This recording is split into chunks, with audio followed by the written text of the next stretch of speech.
I've seen too many bad Telegram DMs from other BDs.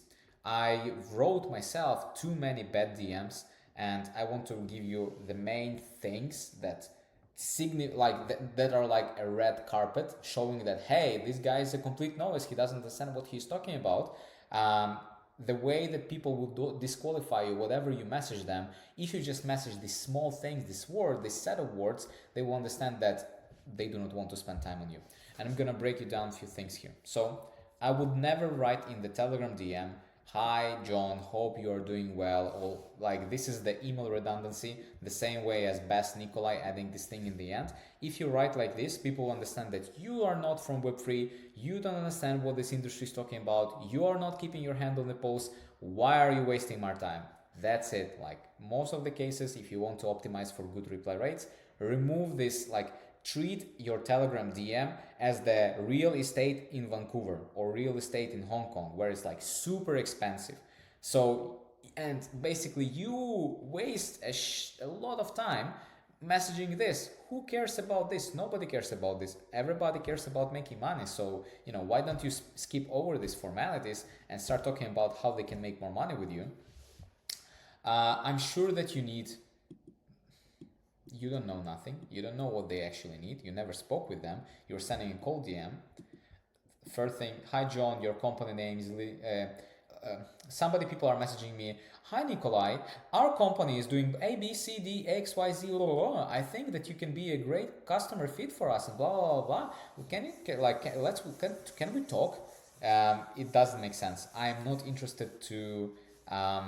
it's basically you go, like, you know, in the old movies where somebody knocks on your doors and they try to sell you the things that you don't need. This is the equivalent. If your DM is like this, "Hi John," and you like boom, straight pitching your company, goodbye. Then when you in your DM, when you say I, or we, our company, we do blah blah blah, nobody cares. They don't care. If you want to write a good Telegram DM, write it about them. Replace every I, replace every we with you. Make the DM around the person that you're sending it to, or around their company at least. Otherwise, it's gonna be harder for you.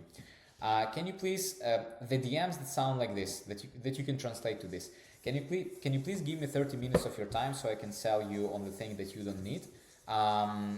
Unfortunately, that's most of the Telegram DMs that you're getting. If you want to know how to not to write DMs like this, consider subscribing to my channel, and there is a ton of videos on how to write good DMs. At the end of the day, you can always DM me and tell me, "Hey Nikolai, like I don't know how to do this thing," or like, "Can you please advise?" And I will give you an advice. If you're a sales manager and your team is writing things like this and you don't know how to fix this, drop me a DM and we can discuss how I can help you fix that. Lately, please take a meeting with me. You get a lot of DMs like this as well. The salesperson is confusing a few things there. They think that what they have is of an absolute value for everyone and everyone should buy it. And they want to use any kind of manipulation or a way to get the person in the meeting, trying to get on the call. The problem with this please take a meeting with me DMs, that sometimes prospects will take a meeting with you, but because you are right now, you're below the surface with your level of status, they will treat you like horse shit, because the person that wants respect cannot write the DMs like this. This is the main problem. Again, this may be too hard, but this is the main problems in DMs that I see, and I don't want to see them in my DMs. I don't want them to see in your DMs. If you want to learn more information, drop me a message or let's talk. And one more thing, we did a webinar in the end of January. It was about how to prepare for Web3 events. If you have event strategy for 2025 and you don't know how to prepare to them, how to run them, and how to make sure that you close the most amount of leads possible from an event, I'm going to leave a link for that webinar. It's free. Please watch it. It's 60 minutes of pure value that I was giving, basically like a stand-up. So check it out. See you in the next video. Subscribe. Bye-bye.